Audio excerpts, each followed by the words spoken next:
नमस्कार मंडळी, मी तुमचा लाडका मित्र वरद विजय चव्हाण आणि मी तुम्हा सर्वांचं माझ्या युट्यूब चॅनलमध्ये स्वागत करत आहे. मंडळी, हनुमॅन नावाचा नवीन तेलुगू सिनेमा लवकरच आपल्या भेटीला येणार आहे. येत्या 12 जानेवारी 2024 हा सिनेमा आपल्या भेटीला येणार आहे. आणि मला आठवतंय या सिनेमाचा टीजर आला होता तेव्हा आदिपुरुष याचा टीजर का ट्रेलर आला होता आणि आदिपुरुषच्या VFXचं त्याच्या बजेटचं कंपॅरिझन या छोट्या बजेटवाल्या सिनेमाबरोबर केलं जात होतं. आणि असं सांगितलं जात होतं प्रत्येक युट्यूबर्सकडनं की जर तुमचा हेतू चांगला असेल, तुम्हाला चांगल्या अर्थी आपला इतिहास जो आहे तो आपल्या प्रेक्षकांपर्यंत पोहोचावा अशी जर तुमची इच्छा असेल तर तुम्हाला 500-600 कोटी टाकायची गरज नाहीये. तुम्ही चांगल्या हेतूने कमी बजेटमध्ये सुद्धा चांगले VFX वाले सिनेमे बनवू शकता. कारण जेव्हा तुम्हाला देवाच्या नावाने बिझनेस करायचा असतो तेव्हा खऱ्या अर्थी चांगल्या हेतूने जर देव तुम्ही पोहोचवण्याचा प्रयत्न केलात लोकांपर्यंत तर देव तुमच्या पाठीशी खंबीरपणे नक्कीच उभे राहतील. आणि असंच आपल्याला या सिनेमाच्या ट्रेलरमध्ये आज बघायला मिळतं की पहिल्या फ्रेममध्ये असं लिहिलेलं आहे, इन्स्पायर्ड फ्रॉम द इतिहास ऑफ अखंड भारत. एक युवक आपल्याला पाण्यात पोहताना दिसतोय, कुठेतरी डीप सी डायव्हिंग तो करतोय आणि डीप सी डाईव्ह करताना त्याचा हात किंवा त्याच्या हाती काहीतरी असं लागतं ज्याच्यामुळे तो नॉर्मल माणूस राहत नाही. त्याचं कन्व्हर्जन होतं सुपर हिरोमध्ये, कारण त्याला हनुमानाचं वरदान मिळालेलं असतं. आता जेव्हा हा शॉट चालू होता, हे ओव्हरऑल VFX नो डाऊट आदिपुरुषपेक्षा बेटरच आहे असंच म्हणायला हवं. जेव्हा हे VFX तुम्ही बघता आणि जेव्हा याच्या बरोबर चाललेलं बॅकग्राऊंड म्युझिक तुम्ही ऐकता तेव्हा तुम्हाला असं वाटतं की आपण राजामौलीचा कुठला तरी सिनेमा बघतोय की काय. कारण राजामौलीचे बाहुबली किंवा RRRचे जसे BGM होतं तसंच तुम्हाला याच्यात पण ऐकायला मिळतं. मग आपल्याला कळतं की त्या तरुणामध्ये आता इतकी शक्ती आलेली आहे, तो इतका वेगवान झालाय की तो आता चीता बरोबर सुद्धा रेस लावतोय आणि चीता सुद्धा एक क्या चित्तागिरी आहे असं करत त्याच्याकडे एक लुक सुद्धा देतो. आणि भारताचा एक ऋतिक रोशन सॉर्ट ऑफ, जसं आपण वॉरमध्ये किंवा आता फायटरमध्ये ऋतिक एंट्री मारतो आणि मागे आपला भारताचा झेंडा असतो तसंच काहीतरी आपल्याला दिसतं. मग as usual typical South Indian fight scene आपल्याला बघायला मिळतात.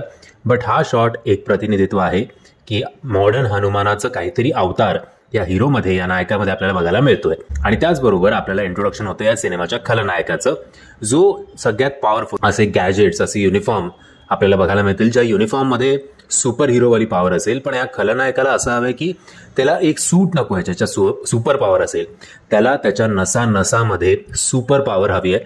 आणि म्हणूनच तो अशा सुपर पॉवरचा शोध घ्यायला त्याच्या कंपनीला सांगतो किंवा त्याच्या गुंडांना सांगतो. आणि हा त्यांचा शोध याच गावात कंप्लीट होतं जिकडे आपल्या या नायकाला हे वरदान हनुमानाकडनं प्राप्त झालेलं आहे.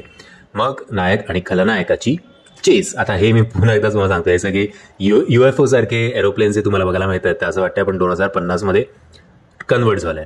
आणि ही बाई जी आहे, ही कलाकारा जी आहे, तिचं नाव वरलक्ष्मी सीताकुमार, ती अशा प्रकारचे म्हणजे निगेटिव्ह किंवा ऍक्शन सिक्वेन्सेस सही करते आणि तिचं बॉडी पोश्चर चांगलं असतं, म्हणजे पुरुषांना सुद्धा लाजवेल असं एकंदरीत असं वाटतं तिला बघून की खरंच बाबा मारत असेल.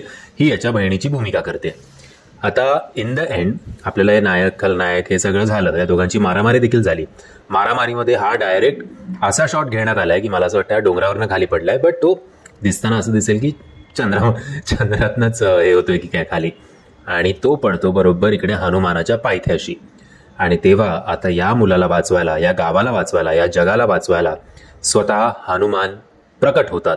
आणि तो जो अख्खाच्या अख्खा शॉट आहे, म्हणजे हा सुद्धा चांगला घेतलाय. म्हणजे जसंच RRR मध्ये आपल्या रामकुमार नाही काय, रामचरण यांचं प्रभू श्रीरामाच्या भूमिकेत किंवा त्यांच्या अवतारात जेव्हा तो येतो तेव्हा टाळ्या शिट्ट्याच्या कडकडात होत होता, तसंच हा सिक्वेन्स बघताना सुद्धा येईल. तो ट्रेलरच्या शेवटी आपल्याला कळतं की आता आपल्या नायकाला वाचवायला स्वतः हनुमान प्रकट होणार आहेत. कारण हनुमान जे आहेत ते अजरामर आहेत आणि कुठेतरी त्यांच्या योग्य वेळेची ती वाट बघत होते या पृथ्वीवर प्रकट होण्यासाठी.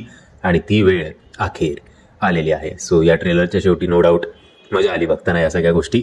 म्हणजे जर तुम्ही हा ट्रेलर बघितला नसेल तर त्याची लिंक मी तुम्हाला खाली डिस्क्रिप्शन बॉक्समध्ये देतोय. नो डाऊट हा सिनेमा असा असेल की प्रत्येकाला क्युरियोसिटी असेल की नक्की या सिनेमामध्ये कशा प्रकारे हे सगळी सुपर पॉवर दाखवली आहे. आणि आशा करतो की हा सिनेमा बघितल्यानंतर आपण खऱ्या अर्थी बोलू शकू की हा आमचा देसी सुपर हिरो किंवा हे आमचे हनुमॅन.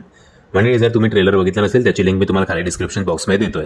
मी आशा करतो तुम्हाला हा व्हिडिओ आवडला असेल. जर तुम्हाला हा व्हिडिओ आवडला असेल तर प्लीज या व्हिडिओला लाईक, शेअर आणि चॅनलला सबस्क्राईब करायला विसरू नका. जय हिंद, जय महाराष्ट्र.